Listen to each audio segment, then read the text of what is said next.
Orientation is locked. I think I'm fine here. Doing it a little differently, doing it from my phone today instead of from my... Am I live? Damn you. Is it really locked? It's not locked. Okay, I'm not sure what the... Is this friggin' live? Yeah, it's live. How embarrassing.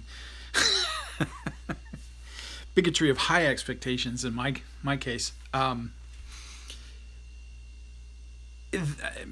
So why Lacey Green's pictures here isn't because she coined the phrase or anything like that, but Mr. Nawaz, a counter-terrorist, runs a counter-terrorist organization in at the Quilliam Institute in the UK. He's currently in the United States fighting this very systemic problem that we have.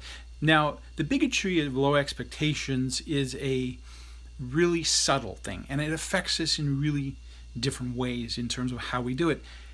And it was occurring to me as I was thinking about some stories that we've all been kind of following, and I had just put on the glasses of this thinking process, this low expectation of people,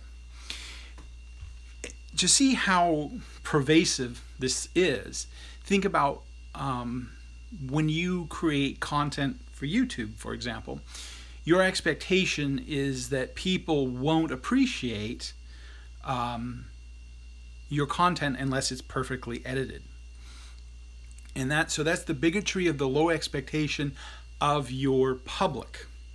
The public's ability to filter and find things. So there's the expectations that people can't get information from the video itself to search on Google to find what they're looking for, is why we put all the content below the video. You know, it's convenient, it's nice, it's considerate, it's all these things, but we have a low expectation. That is an example of low expectation. Now, I'm still encouraging people to put content below the video. I still think editing your video is a really good idea. I still understand that these are good things to do, but don't always assume just because maybe you're not perfect. You know, maybe it's not going to be perfect. But sometimes it's a question of doing it and learning to perfect it, make it better, and not doing it at all. And that's what I'm constantly faced with when I look at whether I should produce a particular content. And I'm just sort of experimenting with creating more random, more direct messages to sort of force me to get the message out there instead of holding it in and waiting for the perfect time, edits, and those sorts of things, but just do it. Because doing it is more important than not doing it. And I actually like the black and white, so I'm going to go ahead and switch to black and white. The background, I think, is distracting. So there I am, low expectations. You can't get beyond it. No, you still. Maybe that wasn't such a great analogy, but I do think it's true. That we get so entrenched in making things perfect that we don't concern ourselves more with actually making sure that message gets out there. So why I use Lacey Green, back to her. Now, when I was observing criticism of Lacey Green in some of the videos that the Honey Badgers did, I was adamant that you should put a message out there that if Lacey Green were to see it, it would be a positive message. Or not a positive message, she would want to engage in that. But if it was so vitriolic, that why would you want to put yourself through it? So the reason I tell people to be nice is to make sure the message gets heard, not because I think they don't have a right to be vitriolic. You do, but do you want your message heard? What's the most effective message? And just to say that I'm not a total weenie, I would point out that I absolutely hear Paul Elam's example of, if I hadn't been outrageous, no one would have heard me. I couldn't have got the attention. So absolutely, you are the final judge of the right action to take. If you want to edit your films or you do whatever, you are the final judge. But if someone criticizes you or points out maybe this is not the most effective way of getting your message out, it's not an invalid criticism. It's just another perspective, which is why everyone should do their own YouTube videos and try to demonstrate what you mean, not just tell people what to do, but actually do it yourself. This thinking, and I was thinking about the bigotry and how will I, approach what I do in terms of content creation. What is my best contribution that I have? And I don't know if it's true, but currently what I'm seeing is sort of psychological resilience, but also helping people not, and then encouraging engagement. Those are the primary things that I'm looking at in terms of the general issues. What will facilitate communications? What is making communications hard? So Tim Pool did this video of Noah's interview, and what I'm realizing more and more is that it's really about being honest. You may make mistakes, you may do these things, but as soon as you realize it's a mistake, no harm, no foul. Just bring it to, if it's brought to your attention and you realize it was a mistake, you misrepresented, just say, hey, that was really a dumb thing to do.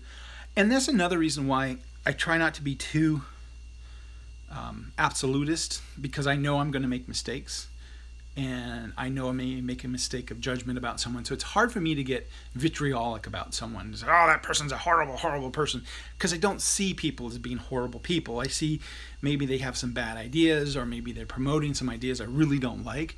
And this would be a criticism I have of Sargon. He's often too vitriolic for my taste. Maybe other people like it, and he needs to do it to get his message out, but I think at some point he's going to realize that it's not as effective as it used to be, because people are going to get tired. And I think that's the one thing about anger and promoting things that are really kind of hard on the psyche, is that we do get fatigued, when you are maybe outrage fatigue. And I think a lot of people withdraw, So if you can find a way to make a message positive, but in still being informative, and still maybe being constructive criticism, I think that's kind of the best. And that's one reason I think comedians can get away with the things they do, because in a way it's an uplifting, it's an energizing experience, it's not a negative experience. John Oliver's doing some good work in this regard, where he's actually news, but he's throwing a lot of humor in it at the same time. He does a nice illustration of why,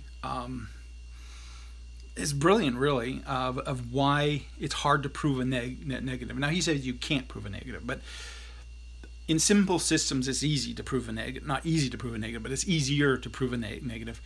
In mathematics, for example, there are situations that negatives can be proven, but it's difficult because, I'll link to his video on this, but it's much funnier than me saying it. But so taking a positive stance, recognizing the humanity in everyone is a really important thing, but also allow people to learn, allow people to search the internet themselves. We don't want to discourage this, and we should expect at least something from our users. So the expectation that we had of Lacey Green not being able to articulate the message that we were trying to get across. And we can honestly say, regardless of her conclusions, allowing her the information. And this is a difference. Expecting people to come to a different conclusion than us is necessary. So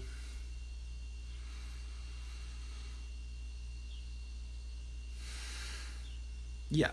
Anyways, I'm gonna quit this. This thing is orientation is bugging me.